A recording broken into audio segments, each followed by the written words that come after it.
ధాన్యం కొనుగోలు ప్రక్రియలో ఎలాంటి ఇబ్బంది లేకుండా ప్రభుత్వం శ్రద్ధ వహిస్తోందని కృష్ణా జిల్లా అవనిగడ్డ నియోజకవర్గం యువ నాయకులు మండలి వెంకట్రామ్ అన్నారు. శుక్రవారం ఎమ్మెల్యే బుద్ధప్రసాద్ సూచన మేరకు మోపిదేవి మండలంలోని గ్రామంలో విస్తృత పర్యటనతో ధాన్యం కొనుగోలు పరిశీలించారు. రైతు సేవా కేంద్రాలకు వెళ్లి రైతులతో సిబ్బందితో మాట్లాడి కొనుగోలు ప్రక్రియ పరిశీలించారు. ఈ సందర్భంగా వెంకటాపురం ఆర్ఎస్కే వద్ద వెంకట్రామ్ మీడియాతో మాట్లాడుతూ రైతులకు అందుబాటులో ఉంటూ ధాన్యం కొనుగోలు సక్రమంగా సాగేలా శ్రద్ధ వహిస్తున్నట్లు తెలిపారు. ఇటీవల ఎమ్మెల్యే మండలి బుద్ధప్రసాద్ విజ్ఞప్తి మేరకు రాష్ట్ర పౌర సరఫరాల శాఖ మంత్రి నాదెండ్ల మనోహర్ పర్యటించి రైతుల సమస్యలు పరిష్కారం చేశారన్నారు. అన్ని రకాల వరి ధాన్యం తప్పనిసరిగా కొనుగోలు చేస్తున్నట్లు తెలిపారు. నిర్ణయించిన దాని ప్రకారమే మిల్లర్స్ తీసుకోవాలని గైడ్ లైన్స్ ఉన్నాయి. దాని ప్రకారం రైతులందరికీ కూడా చెప్పేది ఏంటంటే, మీ ధాన్యాన్ని 1725 రూపాయలకి మాత్రమే అమ్మండి. తక్కువ కడిగితే మీకు అందుబాటులో ఉన్న అధికారులకు కానీ ఎవరికైనా కానీ ప్రజాప్రతినిధులకు కానీ తెలియజేయండి.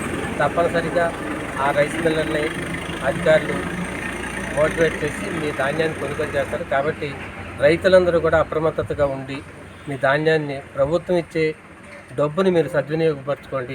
తొందరపడి అమ్మకండి. అవసరమైతే ఒకరోజు ఆరబెట్టుకోండి. వాతావరణం బాగుంది. మొన్నంటే కొద్దిగా వర్షాలకు ఇబ్బంది పడ్డారు, కానీ ఇప్పుడు క్లైమేట్ అంతా బాగుంది కాబట్టి తప్పనిసరిగా 1-2 రోజులు ఆరబెట్టుకుని మీకు ప్రభుత్వం ఇచ్చిన ఆ 1700 రూపాయల 40 రూపాయలని తీసుకోండి. ఇదివరకటికి మళ్ళీ 6 నెలలకు 3 నెలలకు కూడా డబ్బులు పడతలేదు. 2 డేస్, కొంతమందికి అయితే చూస్తున్నారు 3 గంటల్లోనే పండియండి, పొద్దున్నతోతే సాయంత్రాన్ని పట్టిపోయిందని.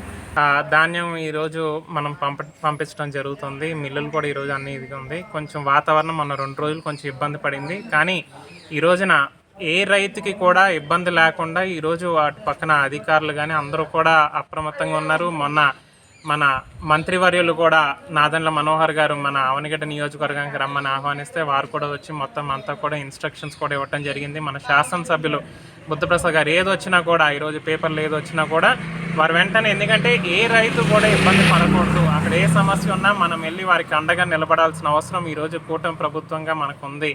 అదేవిధంగా ధాన్యం కూడా తీసుకున్న 24 గంటల లోపే వారికి డబ్బులు కూడా వారి అకౌంట్లో ఈరోజు పడుతున్నాయంటే గతంలో ఏ ప్రభుత్వం కూడా చెయ్యంది. కేవలం ఈరోజు